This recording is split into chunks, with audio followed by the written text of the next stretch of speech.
윤석열 정부는 곧 오는 4월부터 전기, 가스 요금을 동시에 또 올리고 싶어하는 가운데 지난 가스 요금의 과도한 인상으로 국민들이 분노하였던 것 때문에 계속 눈치를 보고 있는 듯합니다.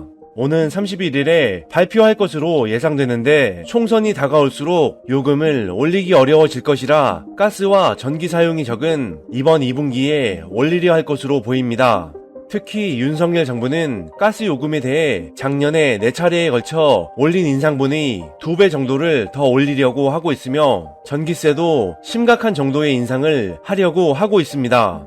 가스 요금을 말도 안 되게 쳐 올려 윤석열 정부가 배당금 잔치 벌인 것이 짭짤했는지 이미 천연가스 가격이 정상화된 지도 한참 되었지만 인상을 멈추려 하고 있지 않고 마찬가지로 한전도 자신들은 성과급까지 챙겨가면서도 국민들에게는 돈을 더 내라며 계속 인상을 하려고 하고 있습니다.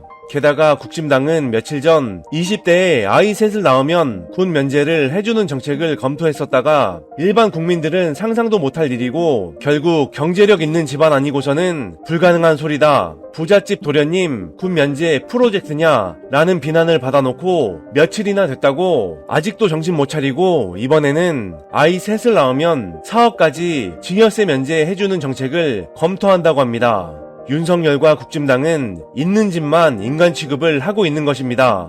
기득권 정부와 기득권 정당이 힘을 합쳐 지들끼리만 살기 좋은 세상을 만들려고 하고 있는 것이며 보통 국민과 없는 서민들은 더 힘들게 만들어 정치에 관심을 가질 여유를 없애려고 하는 것입니다. 김기춘이 말했던 야간의 주간화, 휴일의 평일화, 라면의 상식화를 이번 윤석열 정부는 꼭 이루려고 발악을 하고 있는 거라 보입니다. 얼마 전 한동훈이 세계 법무부 장관 회의에 참석을 해서 맨 구석 자리에 배당받아 개망신을 당한 걸 가지고 윤석열 정부와 언론들은 한동훈이 무슨 대단한 일을 하고 온 것처럼 꾸며대고 있습니다.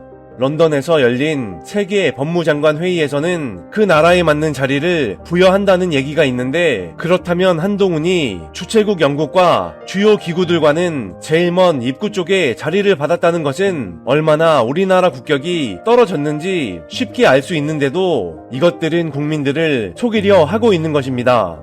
게다가 한동훈 작년 4분기 업무 추진비 508만원, 박범계의 6분의 1이라며 법무부 장관이나 되는 한동훈이 업무 추진비조차 아껴 쓰고 전략하는 인간이라는 듯 아주 대놓고 낯간지러운 기사를 쏟아내고 있습니다. 이런 기사를 쓰는 언론인이란 인간들은 작년에 한동훈이 국민 열세 5천만원으로 미국에 7일 출장을 가서는 3일 동안 연휴를 즐기고 와놓고 출장비 내역도 공개 거부하였던 것, 작년에 특활비 줄었다고 말해놓고 사실 특활비를 더 썼던 것이 들통난 것에 대해선 한 줄 비판 기사나 내봤습니까? 기껏 한 분기 업무 추진비 더 쓴 걸 가지고 무슨 한동훈이 자린고비의 대명사인 것처럼 이런 기사나 써대는 것들이 언론인들이랍니다. 참 한심한 인간들입니다.